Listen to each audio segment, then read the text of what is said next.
حضرات، آپ کے سامنے خطبہ صدارت کے بعد میں چاہتا ہوں کہ اپنے انتہائی ہر دل عزیز دوست اور آپ کے انتہائی محبوب اور اس مدرسے کے اندر اپنی پورے جنون کے ساتھ خدمات انجام دینے والے، بلکہ یہی نہیں، حضرت مولانا مفتی عامر حسین صاحب اپنے زمانے طالب علمی سے ایک جنونی کیفیت کے حامل رہے ہیں، اور جہاں بھی انہوں نے زندگی گزاری اور جہاں بھی خدمات انجام دی ہے، ایسے ہی جوش و خروش کے ساتھ دارالعلوم دیوبند کے بعد اپنے تعلیمی مرحلے کو مکمل کرنے کے بعد انہوں نے رام نگر کی سرزمین کے اوپر جو محنت کی ہے اور جو وہاں پر ان کے قربانیاں رہی ہیں، میں بارہا ان کے وہاں موجودگی کے اندر حاضر ہوا اور وہاں ان کی قربانیوں کو میں نے اپنی آنکھوں سے دیکھا ہے۔ یقیناً وہاں کی مدینہ مسجد اور وہاں کے دیگر مساجدوں کے اندر حضرت مولانا مفتی عامر صاحب کی محنتوں اور قربانیوں کے اثرات ہیں، اور یہاں آنے کے بعد بھی اللہ کے فضل و کرم سے ان کی محنتیں شبانہ روز جاری ہیں، اور حضرت صدر محترم دامت برکاتہ نے فرمایا یہ آپ کی محبتوں کا نتیجہ ہے کہ آپ قدم بہ قدم ساتھ دے رہے ہیں اور چل رہے ہیں، ان کی آواز میں آواز آپ نے ملائی ہے، اس لیے طاقت و قوت حاصل ہے۔ آئیے ہم مہمانان عظام کی تقاریر دل پذیر سے پہلے تھوڑی دیر کے لیے حضرت مولانا مفتی عامر صاحب کی باتوں کو، ان کے جذبے کو جو مدرسے کے تئیں ہے، جو طالبان علوم نبوت کے سلسلے کے اندر ہے، کیا جذبہ ہے اس نوجوان کے دل میں، اور جو انہوں نے اپنے اساتذہ سے حاصل کیا ہے، جو ان کے دل میں امنگ ہے، تڑپ ہے، وہ مختصر الفاظ میں آپ کے سامنے پیش کریں گے۔ میں ان الفاظ کے ساتھ دعوت دینا چاہتا ہوں کہ میں تابہ تو کرنے ڈالتا ہے، ذرے ذرے پر چمک جاتا ہے جس میں نور استعداد ہوتا ہے، اور کمال عاشقی ہر شخص میں نہیں ہوتا، کمال عاشقی ہر شخص میں نہیں ہوتا، ہزاروں میں کوئی مجنون کوئی فرہاد ہوتا ہے، جب جنون کسی چیز کا ہوتا ہے تب انسان اپنے منزل کے قریب ہوا کرتا ہے۔ ایسا ہی جنون کچھ ہے حضرت مولانا مفتی عامر صاحب دامت برکاتہم العالیہ۔ السلام علیکم ورحمۃ اللہ وبرکاتہ۔ نحمده ونصلي على رسوله الكريم اما بعد فاعوذ بالله من الشيطان الرجيم بسم الله الرحمن الرحيم قل هل يستوي الذين يعلمون والذين لا يعلمون صدق الله العظيم۔ محترم حضرات، اللہ تعالی آپ سب کے آنے کو، جمع ہونے کو بے انتہا قبول فرمائے، اور اس جمع ہونے کو قبول فرما کے اللہ تعالی ہم سب کے دینی زندگی کو بہتر بنائے، اور اس جمع ہونے کی برکت سے اللہ تعالی اس ادارے کو بھی ترقی عطا فرمائے۔ میرے دوستو عزیزو، میں مختصر بات عرض کر کے اپنی جگہ لوں گا، اور بات مجھے یہ کرنی ہے کہ آپ اس بات کو خوب اچھی طریقے سے موت تک کے لیے سمجھ لیں کہ جس طریقے سے مساجد کو اللہ کا گھر کہا جاتا ہے، جس طریقے سے مساجد کو اللہ کا گھر کہا جاتا ہے، ایسے ہی مدارس کو رسول اللہ کا گھر کہا جاتا ہے۔ اگر لا الہ الا اللہ کا مظہر مسجد ہے تو محمد الرسول اللہ کا مظہر مدارس ہے۔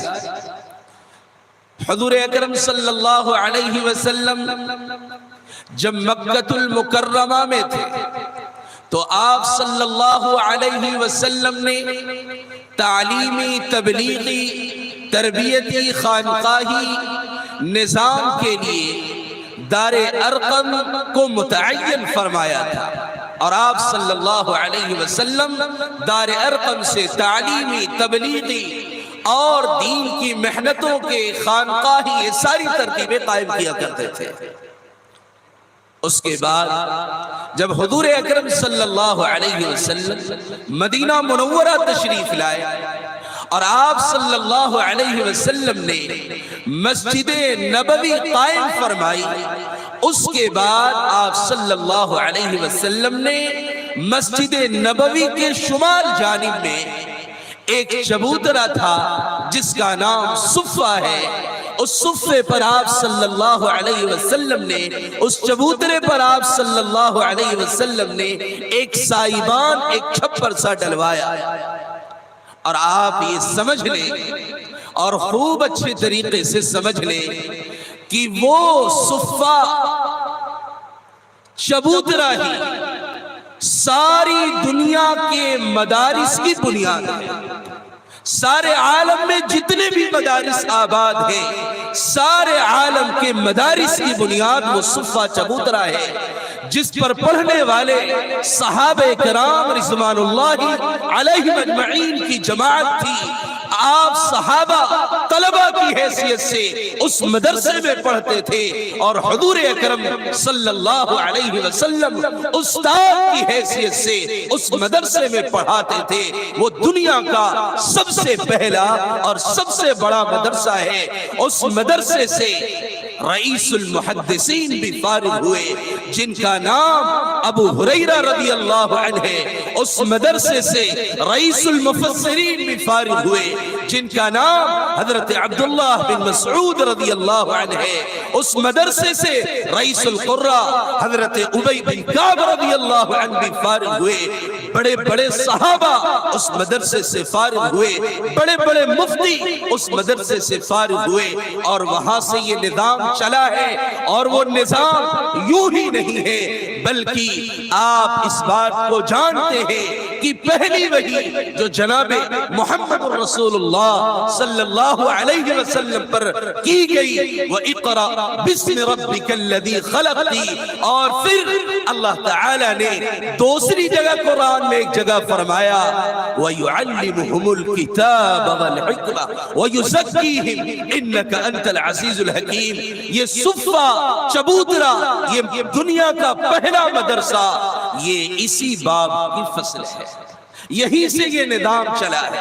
اس لیے یاد رکھیں یہ مدارس کو آپ صرف یہ نہ سمجھیں کہ یہ پتھر کی دیواریں ہیں اور یہاں پڑھانے والے ہیں اور پڑھنے والے ہیں. خدائے پاک کی قسم یہ مدارس روئے زمین پر دین کے قلعے ہیں. جس دن یہ مدارس بند ہو گئے اور جس دن یہ مدارس غیر محفوظ ہو گئے، رب کعبہ کی قسم اس روئے زمین پر کوئی اللہ کا نام لینے والا باقی نہ رہے گا. جب تک یہ مدارس ہے سورج اپنے وقت پر نکلے گا، جب تک یہ مدارس ہے چاند اپنے وقت پر نکلے گا، دنیا کا سارا نظام چلے گا. ان مدارس سے ہی وہ لوگ تیار ہوتے ہیں جو آپ کو نماز پڑھاتے ہیں. ان مدارس سے وہ لوگ تیار ہوتے ہیں جو آپ کو دین کی بات بتاتے ہیں. انہی مدارس سے وہ لوگ تیار ہوتے ہیں آپ کے مرنے کے بعد آپ کے سامنے کھڑا ہو کے آپ کے لیے اللہ سے مغفرت کی دعا کرتے ہیں. انہی مدارس سے وہ لوگ تیار ہوتے ہیں جو آپ کی ازدواجی زندگی کی زمان لیتے ہیں. انہی مدارس سے وہ لوگ تیار ہوتے ہیں جو اپنے سینوں میں قرآن کو محفوظ کر کے اللہ کے احکام کو ساری دنیا میں عام کرتے ہیں. آپ یہ نہ سمجھیں کہ بس یہ مدرسہ ہے، بلکہ یہ دین کی بنیاد ہے، دین کا قلعہ ہے. ان قلعوں کی حفاظت کو اپنی دینی اور بنیادی ذمہ داری سمجھیں. آپ کو معلوم نہیں ہے بخارا اور سمرقند کے تاریخ گواہ ہے جب وہاں مدارس کو بند کر دیا گیا، علماء سے رابطہ لوگوں کا کاٹ دیا گیا. آپ تاریخ اٹھا کے پڑھیں وہاں کا کیا حال ہوا. اس لیے میرے دوست عزیزو بزرگوں، جہاں بھی مدارس آباد ہیں ان مدارس کی حفاظت ہر اعتبار سے یہ ہماری آپ کی ذمہ داری ہے. اس لیے ان مدارس کو عظمت کی نظر سے دیکھیں، جو ضرورت ہو اپنی حیثیت کے اعتبار سے اس کو پورا کریں. ان مدارس کے اندر علماء کرام جو خدمت کرتے ہیں ان کو حقارت کی نظر سے نہ دیکھیں، ان کی چغلیاں نہ کریں، ان کی غیبتیں نہ کریں. میں آپ کو بتاتا چلوں حضرت مولانا الیاس صاحب رحمت اللہ علیہ نے ایک بڑی شاندار مثال اپنے کتاب میں لکھی ہے کہ اگر تمہیں یہ لگتا ہے کہ کوئی عالم صحیح نہیں ہے اور اگر تمہیں لگتا ہے کہ عالم صحیح ہے، حضرت فرمایا کرتے تھے صحیح عالم کی مثال صحیح قرآن چھپنے کی طرح ہے، اور تم اگر کسی کو غلط عالم سمجھ رہے ہو تو یہ سمجھو کہ وہ چھپائی کے اعتبار سے غلط ہے، لیکن تعظیم دونوں کی برابر ہی کرنی پڑے گی، تعظیم دونوں کی برابر ہی کرنی پڑے گی۔ آپ کسی کی غیبت، کسی کی برائی، کسی کی چغلی نہیں کرتے۔ یہ علماء انبیاء کے وارث ہیں، یہ علماء انبیاء کے وارث ہیں۔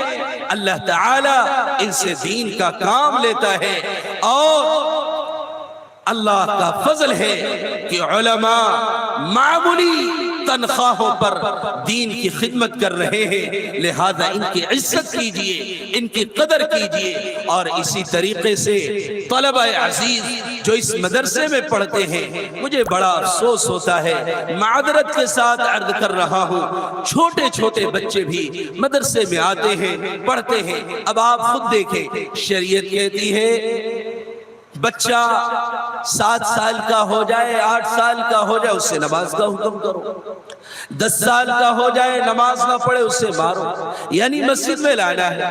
اب اگر بچے مسجد میں آتے ہیں، نماز پڑھتے ہیں، شور مچاتے ہیں یا ایسا عمل کرتے ہیں جس سے ہماری نماز خراب ہوتی ہے، تو ہمارا کیا ری ایکشن ہونا چاہیے، کیا عمل ہونا چاہیے؟ ہونا یہ چاہیے، اگر آپ کو لگتا ہے کہ یہ بچہ شرارت کر رہا ہے تو آپ کو چاہیے کہ محبت سے اسے سمجھائیں، پیار سے سمجھائیں، کیونکہ ابھی وہ آپ کی طرح شریعت کا پابند نہیں ہے، شریعت کا مکلف نہیں ہے، اور جسے آپ حقارت کی نظر سے دیکھ رہے ہیں اور جس کے شکوے شکایتیں لے کر آپ پھر رہے ہیں، ایک دن آئے گا یہی ممبر و محراب کو سنبھالنے والے ہوں گے۔ اس لیے یہ شکایت اور شکوے والی عادتوں کو ختم کرے، ان طلبہ کے لیے دعا کرے۔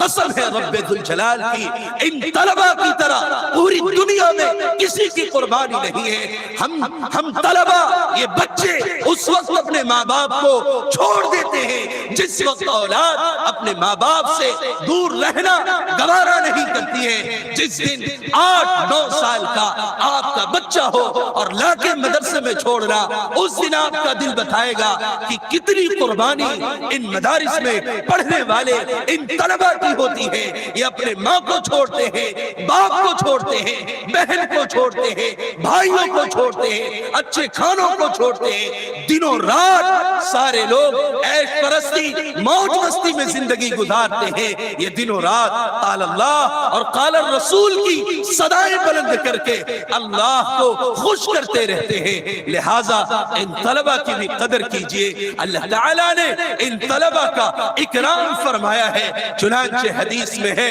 کہ فرشتے ان طلبہ کی خوشی کے لیے اپنے پروں کو بچھاتے ہیں۔ ارے آپ اگر اپنے پروں کو نہیں بچھا سکتے تو کم سے کم انہیں محبت کی نظر سے دیکھا کریں، ان کی شکوے شکایتوں میں اپنا وقت برباد نہ کریں۔ میں مانتا ہوں مسجد میں شرارت کرنا، کھیلنا، کودنا غلط ہے، لیکن بچوں کے تعلق سے شریعت کا اس میں کیا رویہ ہے؟